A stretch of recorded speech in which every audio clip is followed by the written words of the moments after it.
सोचिए जरा, क्या हो अगर सदियों पुराने 7 अमर योद्धा और ऋषि बिल्कुल इसी वक्त हमारी इस दुनिया में मौजूद हों। क्या वे सच में भेस बदलकर इस धरती पर हमारे बीच घूम रहे हैं?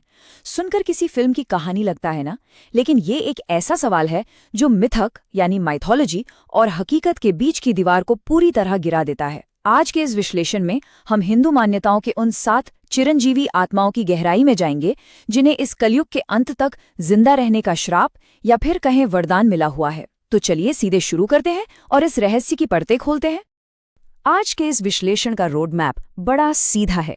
पहले हम समझेंगे कि ये 7 अमर आत्माएं आखिर हैं कौन, उन पर इस अनंत काल का क्या बोझ है और सत्य के रक्षक या शाश्वत संरक्षक के रूप में उनका क्या रोल है।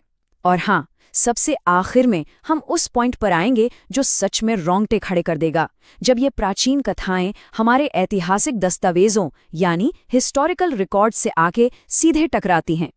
तो चलिए बढ़ते हैं हमारे पहले हिस्से की तरफ। भाग 1, 7 अमर आत्माएं और उनकी प्राचीन मान्यताएं। आप जरा इस श्लोक पर ध्यान दीजिए। एक बेहद पुराना संस्कृत श्लोक कहता है, अश्वत्थामा बलिव्यासो हनुमान विभीषणः कृपः परशुरामश्च सप्तेते चिरंजीवनः। यानी अश्वत्थामा, बलि, व्यास, हनुमान, विभीषण, कृपाचार्य और परशुराम। सोचने वाली बात यह है कि पीढ़ियों से सिर्फ इस एक अकेले टेक्स्ट ने इन 7 नामों को हमेशा के लिए अमर घोषित कर दिया है। ये कोई काल्पनिक कहानी नहीं लगती, बल्कि एक फाउंडेशन है, एक सदियों पुराना सच। लेकिन आगे बढ़ने से पहले एक बेसिक चीज क्लियर कर लेते हैं। ये चिरंजीवी शब्द का आखिर मतलब क्या है? हिंदू परंपरा में चिरंजीवी उन 7 आत्माओं को कहा गया है जिन्हें वर्तमान युग यानी इस कलयुग के बिल्कुल अंत तक जिंदा रहना ही है। इनका मौत से कोई लेना देना नहीं है, मौत इन्हें छू भी नहीं सकती। और ध्यान देने वाली बात यहाँ यह है कि ये सिर्फ लंबी उम्र का कोई आम वरदान नहीं है दोस्तों, ये एक बेहद गहरा और जटिल मकसद है, एक ऐसी नियति जो इन्हें निभानी ही है। अब आते हैं अपने दूसरे हिस्से पर, जहां अमर होना कोई खुशी की बात नहीं बल्कि एक भारी सजा है। भाग 2, अनंत काल का बोझ। क्योंकि कभी कभी अनंत काल तक जीना कोई आशीर्वाद नहीं, एक भयानक सजा बन जाता है। और यहाँ सबसे पहला नाम आता है अश्वत्थामा का। महाभारत के युद्ध के बिल्कुल आखिर में अश्वत्थामा ने एक ऐसी गलती की थी जिसे माफ नहीं किया जा सकता था, एक अजनबे बच्चे पर ब्रह्मास्त्र का प्रयोग। सोचिए, इसके नतीजे में भगवान कृष्ण ने उसके माथे से उसकी दिव्यमणि निकाली और एक कड़ी सजा दी, एक ऐसा श्राप कि उसके माथे का घाव कभी नहीं भरेगा। वो इस कलयुग के अंत तक उसी दर्द में बिल्कुल अकेला इस धरती पर भटकता रहेगा। सच में अनंत काल का इससे ज्यादा दर्दनाक रूप और क्या हो सकता है? अश्वत्थामा के इस दर्द भरे किस्से से थोड़ा आगे बढ़ते हैं अपने तीसरे हिस्से की तरफ। भाग 3, सत्य के रक्षक, जिनका काम है ज्ञान को बचाकर रखना। यहाँ हम उन चिरंजीवियों की बात कर रहे हैं जिनका इटर्नल ड्यूटी है परम सत्य को प्रिजर्व करना। पहले हैं महर्षि वेदव्यास, जिन्हें विभाजक भी कहा जाता है। सोचिए, इस एक अकेले इंसान ने पूरे वेदों को संकलित किया और महाभारत जैसा विशाल महाकाव्य लिख डाला, सिर्फ इसलिए ताकि पूरी इंसानियत के लिए ज्ञान सुरक्षित रहे। दूसरी तरफ है कृपाचार्य, एक बिल्कुल निष्पक्ष गुरु। कौरवों की तरफ से युद्ध लड़ने के बावजूद उन्होंने कभी भी धर्म का रास्ता नहीं छोड़ा। माना जाता है कि ये दोनों महान ऋषि आज भी ज्ञान और सत्य की तपस्या में पूरी तरह लीन हैं। अब बारी है चौथे हिस्से की। भाग 4, शाश्वत संरक्षक, यानी ऐसे अमर जो युगों युगों से अपनी ड्यूटी निभा रहे हैं। बाकी बचे 4 अमर योद्धाओं का रोल बिल्कुल प्रोटेक्टर्स या रक्षकों वाला है। पहले महाबली, वो राजा जिन्होंने अपना सब कुछ भगवान विष्णु को समर्पित कर दिया था। कहा जाता है कि वो साल में एक बार पाताल लोक से अपनी प्रजा का हालचाल लेने जरूर आते हैं। फिर है विभीषण, जिन्होंने हक का साथ देने के लिए अपने ही सगे भाई रावण के खिलाफ जाकर धर्म को चुना। वो आज भी लंका और धर्म के रक्षक माने जाते हैं। उसके बाद है हनुमान जी, सबसे बड़े और समर्पित गार्जियन। ऐसी मान्यता है कि जहां भी भगवान राम का नाम लिया जाता है, हनुमान जी वहां साक्षात मौजूद होते हैं। और आखिर में बचे हैं परशुराम। परशुराम की कहानी तो एक अलग ही दिशा में जाती है। कहा जाता है कि वो महेंद्र पर्वत पर बेहद कठोर तपस्या में लीन है और वो किसी बड़ी घटना का इंतजार कर रहे हैं। उनका ये अनंत जीवन कलयुग के बिल्कुल आखिर में आने वाले अंतिम योद्धा यानी कल्कि अवतार को शस्त्र विद्या सिखाने के लिए है। ये अपने आप में भविष्य की एक बहुत बड़ी तैयारी का जिंदा प्रमाण है। और अब आते हैं इस विश्लेषण के सबसे ज्यादा हैरान करने वाले 5वें हिस्से पर, जब पौराणिक कथाएं ऐतिहासिक दस्तावेजों से सीधे मिलती हैं।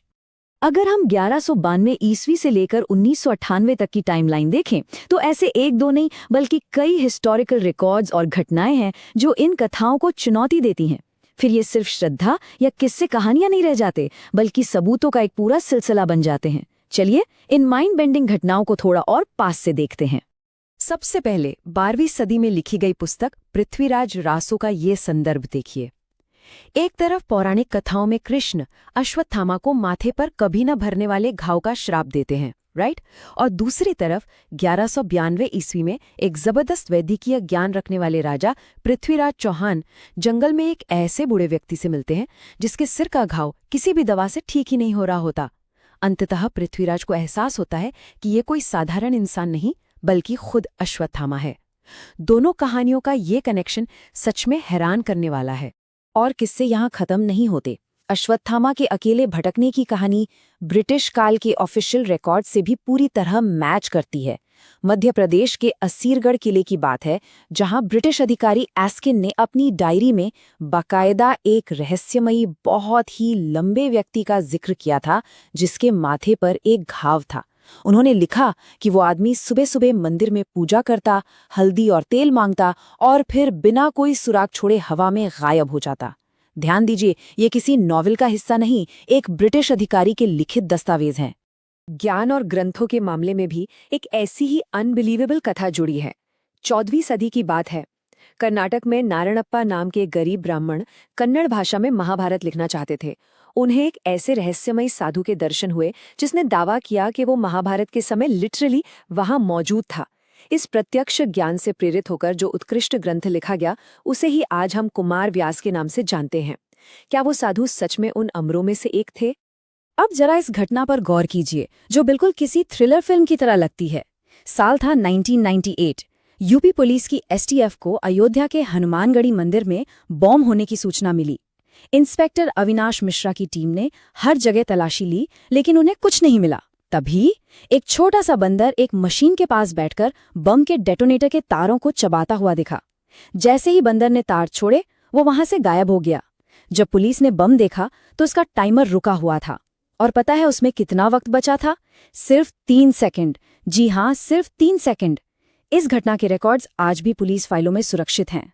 और दिलचस्प बात यह है कि ये कोई इकलौती घटना नहीं थी। आधुनिक समय में हनुमान जी की ऐसी कई उपस्थितियां दर्ज की गई हैं।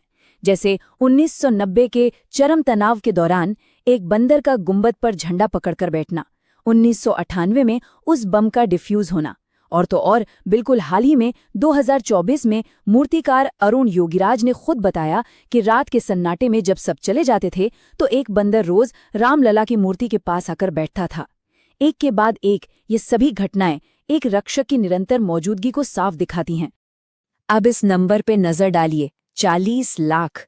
केरल के 40 लाख लोग हर साल ओणम का त्योहार मनाते हैं, लेकिन उनके लिए ये सिर्फ कोई सांस्कृतिक परंपरा नहीं है। वो इसे इस पूर्ण विश्वास, इस पक्के यकीन के साथ मनाते हैं कि उनके अमर राजा बलि आज भी हर साल अपनी प्रजा का हालचाल लेने सच में वापस आते हैं। ये एक ऐसा जीवित अनुभव है जो हजारों सालों से एक पूरी आबादी के दिलों में गहराई से बसा हुआ है। तो इन सारी बातों को, इन सारे प्रमाणों को देखने के बाद अंत में एक बेहद गहरा सवाल उभर कर आता है। क्या ये केवल गूंजती हुई पुरानी कहानी और मिथक हैं, या फिर ये जीवन स्मृतियां हैं जो आज भी चुपचाप इंसानियत के बीच चल रही हैं? ऐतिहासिक रिकॉर्ड्स, पुलिस की फाइलें और लोगों का ये अटूट विश्वास सोचने पर मजबूर करते हैं कि शायद, बस शायद, कलयुग के इस 7 अमर रक्षक आज भी कहीं किसी जंगल में या किसी मंदिर की सीढ़ियों पर इसी धरती का हिस्सा हैं। आज के इस विश्लेषण में बस इतना ही। इस रहस्य पर विचार जरूर कीजिएगा।